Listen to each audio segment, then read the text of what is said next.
अच्छा नज़ीन, अगली स्टोरी की तरफ हम बढ़ेंगे। निगरान हुकूमत में यूरिया खाद महंगी होने की वजूहात भी सामने आ गई हैं।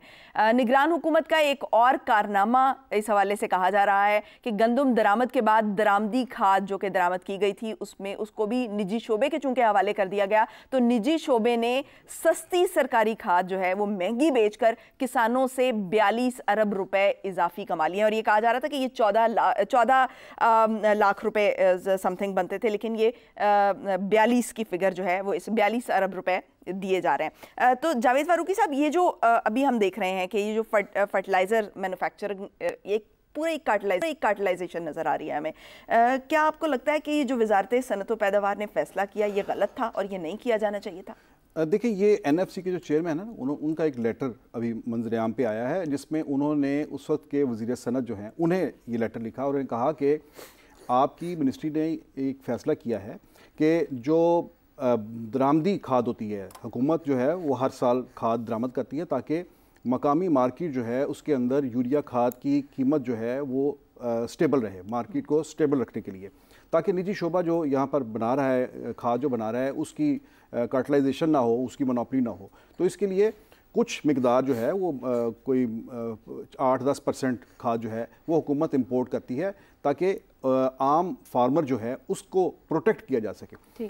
और वो खाद जो है वो इनका अपना ही NFML जो डिपार्टमेंट है NFC का, जो NFC के अंडर आता है, उसके अंडर आता है, वही उसको जो है आगे डिस्ट्रीब्यूशन करता है। लेकिन निगरान हुकूमत के दौर में ये डिस्ट्रीब्यूशन उससे लेकर वो सारी खाद जो इंपोर्ट की गई थी वो निजी शोबे के हवाले कर दी गई। तो ये फैसला क्यों किया गया?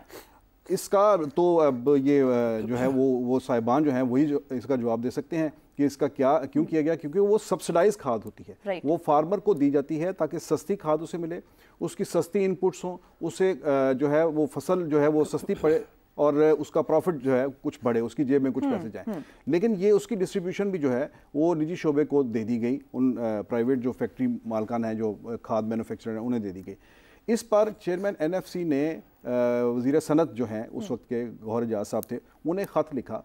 उन्हें कहा कि ये जो है ये आपका ये जो फ़ैसला है इसके जो गलत असरात मुरतब हो सकते हैं, इससे जो मोनोपोली है प्राइवेट सेक्टर की वो ज़्यादा डोमिनेट कर जाएगी और हो जाएंगे। जी हाँ, कार्टलाइजेशन ज़्यादा स्ट्रॉन्ग हो जाएगी और हमारी जो हुकूमत का जो रोल होता है कि फार्मर को प्रोटेक्ट करने का वो मुतासर होगा। बल्कि उसमें उन्होंने ये भी कहा कि इससे ये भी हो सकता है कि जब आप मुकम्मल तौर पर आप उनके हवाले कर देंगे तो वो इसकी कीमत बढ़ाएंगे और ये कीमत जो है फ़ी बैग 5,000 रुपये तक जा सकती है, जो 3400-3500 रुपये जिसकी प्राइस थी।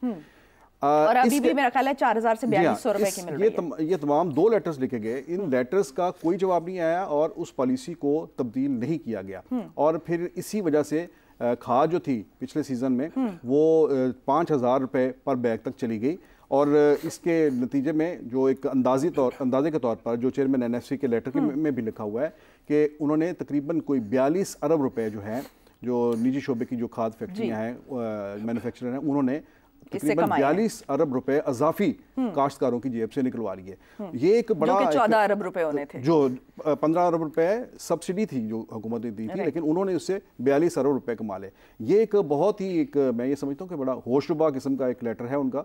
अगर इसको पढ़ें तो और भी ज़्यादा इसके अंदर से आपको चीज़ें जो हैं वो सामने। ठीक है जुल्फ़िकार महतो साहब, जब ये मामला ज़ेरे बहस आ गया था तो फिर पॉलिसी को तब्दील क्यों नहीं किया गया? क्या इसके पीछे आपको लग रहा है कि कोई मकासद थे? मैं इस पे क्या कहूँ कि NFC के चेयरमैन बोले बादशाह तनवीर शफकारा साहब, इनको पिछली PDM गवर्नमेंट जाते जाते अपने आखिरी हफ्ते में लगा गई चेयरमैन NFC और इनको ये पता भी है कि इनकी हैसियत क्या है। इनकी हैसियत ये है कि 1992 से लेकर 2008 के दौरान NFC के तमाम खाद फैक्ट्रियाँ और इनके इदारे प्राइवेटाइज हो चुके हैं। 16 साल से इनके पास कोई इदारा नहीं है, ये सारे के सारे इदारे प्राइवेट सेक्टर में जा चुके हैं। ये फारग बैठे हुए हैं, बोर्ड पूरा बैठा है फारग।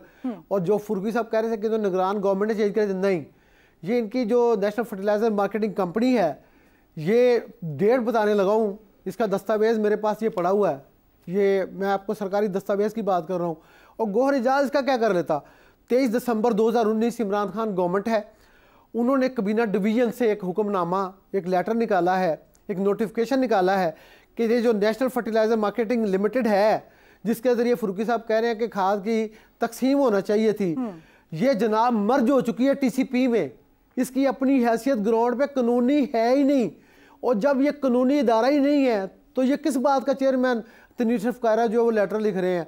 और खुदा का खौफ खाएं, पहले अपनी हैसियत का अंदाज़ा करें। 16 साल से जो बंद आपके अदारे हैं उनके ऊपर आप बैठे हैं। और आपको और बताऊं मैं कि 2000 अभी नहीं बल्कि 2024 की बात कर रहा हूँ, इन्होंने ये जो गोदाम है इनके सरगोदा विहाड़ी और रहीमयार खान और जंग में, ये इनके लिए सिक्योरिटी का ठेका दिया है 1 करोड़ 41 लाख रुपए का। और भैया वहाँ पे चूहे हैं, वहाँ पे तुम्हारे पास कौन सी चीज़ पड़ी हुई है जो आपने ठेका दिया है। गाड़ियाँ सरकार की, ये मतलब अभी भी ये सैकड़ों मुलाजम बैठे हैं पिछले 16 साल से, वो सिर्फ काम ढूंढ रहे हैं। और भाईजान कायरा साहब, आप क्या बात कर रहे हैं, क्या लेटरबाजी कर रहे हैं, क्या लिख रहे हैं? आपका तो दायरा है ही नहीं, वो तो ख़त्म हो गया हुआ है। तो ये तो हकीकत है। देखिए, मैं कायरा साहब मेरे भी बड़े अच्छे दोस्त हैं, लेकिन सियासी तौर पे इन चीज़ों को उछालने की बजाय आप अपनी हैसियत का अंदाजा करें। ठीक है, इनको रिजॉल्व किया जाना चाहिए। और कार्टेल्स जो हैं वो हमारे मुल्क का बुनियादी मसला है, और जो भी गवर्नमेंट आती है जी, एक मिनट मुझे दीजिए, जरा शॉर्ट कमेंट। ये जो कार्टेलाइजेशन है ना, ये काम एनएफसी का नहीं है, ये है सीसी जो कंपटीशन कमीशन ऑफ पाकिस्तान का। राइट। तो कंपटीशन कमीशन ऑफ पाकिस्तान ने पिछले ही महीने एक रिपोर्ट में बताया है कि अरबों रुपए खाद फैक्ट्रियों ने जो प्राइवेट सेक्टर के उन्हें लूटे हैं। और इनके नीचे जो चेन है, डिस्ट्रीब्यूशन चेन है, जो इनके डीलर्स है, वो इसमें शामिल है। इसके ऊपर नैब आनी चाहिए, इसके ऊपर एफआईआर आनी चाहिए। ठीक हो गया। यानी वही मेरा बुनियादी मुद्दा ये था, बुनियाद था कि जो हमारे मुल्क का असल मसला है और हमारी हुकूमतों को भी इसका सामना होता है, कार्टेलाइजेशन। और ये जो माफिया है ये बड़े स्ट्रॉन्ग होकर सामने आते हैं, और जिसके लिए हुकूमतों को बाज़ औक़ात फैसले भी बड़े सख्त लेने पड़ते हैं, लेकिन वो कर नहीं पाते, ये कार्टेल्स इकट्ठे हो जाते हैं। तो ये हमारे मुल्क का बुनियादी मसला है, और हमारी हुकूमतों को भी इसको, और ख़ासतौर पर जो सियासतदान जो वाकई मकबूल होना चाहते हैं और जो गैर मकबूल फैसले अगर ले रहे हैं, तो एक ये भी फैसला लें कि माफिया के खिलाफ जो है वो कुछ इकदाम करें। जुल्फ़िकार, मैं तो साहब, जब ये मामला ज़ेरे बहस आ गया था तो फिर पॉलिसी को तब्दील क्यों नहीं किया गया? क्या इसके पीछे आपको लग रहा है कि कोई मकासद थे? मैं इस पे क्या कहूँ कि एनएससी के चेयरमैन बोले बादशाह तनवीर अशरफ कायरा साहब, इनको पिछली पीडीएम गवर्नमेंट जाते जाते अपने आखिरी हफ्ते में लगा गई चेयरमैन एनएफसी। और इनको ये पता भी है कि इनकी हैसियत क्या है। इनकी हैसियत ये है कि 1992 से लेकर 2008 के दौरान एनएफसी के तमाम खाद फैक्ट्रियाँ और इनके इदारे प्राइवेटाइज हो चुके हैं। 16 साल से इनके पास कोई इदारा नहीं है, ये सारे के सारे इदारे प्राइवेट सेक्टर में जा चुके हैं। ये फारग बैठे हुए हैं, बोर्ड पूरा बैठा है फारग। और जो फुरकी साहब कह रहे थे कि तो निगरान गवर्नमेंट ने चेंज कर, नहीं, ये इनकी जो नेशनल फर्टिलाइजर मार्केटिंग कंपनी है, ये डेट बताने लगा हूँ, इसका दस्तावेज़ मेरे पास ये पड़ा हुआ है, ये मैं आपको सरकारी दस्तावेज़ की बात कर रहा हूँ। और गोहर एजाज इसका क्या कर लेता। 23 दिसंबर 2019 इमरान खान गवर्नमेंट है, उन्होंने कबीना डिवीज़न से एक हुक्मनामा, एक लेटर निकाला है, एक नोटिफिकेशन निकाला है कि ये जो नेशनल फर्टिलाइजर मार्केटिंग लिमिटेड है, जिसके ज़रिए फुरकी साहब कह रहे हैं कि खाद की तकसीम होना चाहिए थी, ये जनाब मर्ज हो चुकी है टीसीपी में, इसकी अपनी हैसियत ग्राउंड पे कानूनी है ही नहीं। और जब ये कानूनी इदारा ही नहीं है तो ये किस बात का चेयरमैन तनवीर अशरफ कायरा जो वो लेटर लिख रहे हैं। और खुदा का खौफ खाएं, पहले अपनी हैसियत का अंदाज़ा करें। 16 साल से जो बंद आपके अदारे हैं उनके ऊपर आप बैठे हैं। और आपको और बताऊं मैं कि 2000 अभी नहीं बल्कि 2024 की बात कर रहा हूँ, इन्होंने ये जो गोदाम है इनके सरगोदा विहाड़ी और रहीमयार खान और जंग में, ये इनके लिए सिक्योरिटी का ठेका दिया है 1 करोड़ 41 लाख रुपए का। और भैया वहाँ पे चूहे हैं, वहाँ पे तुम्हारे पास कौन सी चीज़ पड़ी हुई है जो आपने ठेका दिया है। गाड़ियाँ सरकार की, ये मतलब अभी भी ये सैकड़ों मुलाजम बैठे हैं पिछले 16 साल से, वो सिर्फ काम ढूंढ रहे हैं। और भाईजान कायरा साहब, आप क्या बात कर रहे हैं, क्या लेटरबाजी कर रहे हैं, क्या लिख रहे हैं? आपका तो दायरा है ही नहीं, वो तो ख़त्म हो गया हुआ है। तो ये तो हकीकत है। देखिए, मैं कायरा साहब मेरे भी बड़े अच्छे दोस्त हैं, लेकिन सियासी तौर पे इन चीज़ों को उछालने की बजाय आप अपनी हैसियत का अंदाज़ा करें। ठीक है, इनको रिजॉल्व किया जाना चाहिए। और कार्टेल्स जो हैं वो हमारे मुल्क का बुनियादी मसला है, और जो भी गवर्नमेंट आती है एक मिनट मुझे दीजिए, जरा शॉर्ट कमेंट। ये जो कार्टेलाइजेशन है ना, ये काम एनएफसी का नहीं है, ये है सीसी जो कंपटीशन कमीशन ऑफ पाकिस्तान का।